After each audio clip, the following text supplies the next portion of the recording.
Saya tak setuju langsung kepada apa yang dicanangkan untuk continuity. Ini bila kita mula pada tahun 2017, sunset clause ini ada maknanya kerana pada waktu masa itu kita cuba dan sekarang saya rasa tidak perlukan sedemikian. Yang berhormat Menteri dan yang berhormat Speaker, sebenarnya pihak polis tahu mana kita ada, apa yang kita buat. The police are following us everywhere. They are omnipresent. Saya kata sedemikian kerana bila saya ada satu press conference di mana-mana di hutan pun, polis ada di sana.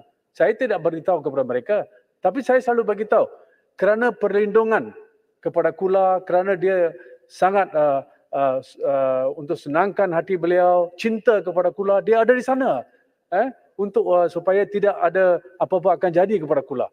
Jadi yang berhormat, sunset clause ini tak perlu. Itulah sebab yang berhormat, bila PH meraju kerajaan, kita mereview. Dan saya lagi ada ingat dalam kabinet, ada beberapa paper yang tebal-tebal diberi kepada kita semua. Dan di antaranya saya pun terlibat, di mana peguam negara pada masa itu datang ke kabinet, pihak polis yang berpangkat tinggi pun datang, dan mereka sependapat bahawa patut menghapuskan ini. Tetapi sekarang pendirian lain. Tetapi saya tak heran yang berhormat, kerana ada ahli parlimen yang menang dalam tiket PH dulu, sekarang tukar, turn course.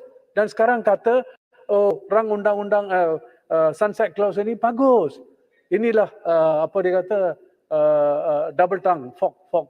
So ini banyak orang macam ini di negara ini. Itu betul. Saya nak khusus kepada satu perkara, iaitu seorang bernama Ramasamy Analake Muntalu, 64 tahun. Dia dari Rawang. Saya difahamkan tak lama lagi dia tindakan akan diambil kerana dia tidak ada IC.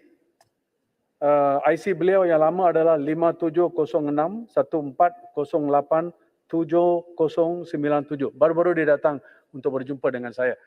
Dia telah diberikan sijil kematian. Sebenarnya sijil kematian adalah adik beliau, tetapi pihak kementerian KDN telah mengesahkan bahawa orang ini telah meninggal kerana IC beliau ada dengan IC ke orang yang mati semasa meninggal dunia. Ini ada satu kesilapan dah 10 tahun. Dan saya difahamkan SOSMA is very near to take action against him. Saya harap penyiasatan dibuat. Saya mencari menteri untuk memberitahu perkara ini tetapi tidak dapat sempat memberitahu. Saya harap something happens on this. Datuk Speaker, dengan izin, SOSMA is a procedural law that exclude fundamental safeguards found in the CPC, Evidence Act, and other acts. During the trial process, SOSMA acts unfairly against the accused persons. Evidence that is normally inadmissible in a normal criminal trial is admissible in SOSMA trial. Includes evidence obtained by oppression, torture, or even fabrication, as the evidence standard will normally be admissible no matter how it was so obtained. Bermakna betul bahawa semestinya kalau kes ini dibawa ke mahkamah, di mana saksi-saksi pun tidak perlu menunjukkan muka mereka dan sebagainya, very easy to convict them. Kalau kita tanya peguam mana-mana pun, mereka tahu. Dan ini adalah satu di antara yang kita belajar di sekolah undang-undang, di mana akta sedemikian tak perlu. Kerana apa? Kita ada CPC, kita ada undang-undang yang lain yang cukup untuk kawal selia terorisme dan sebagainya.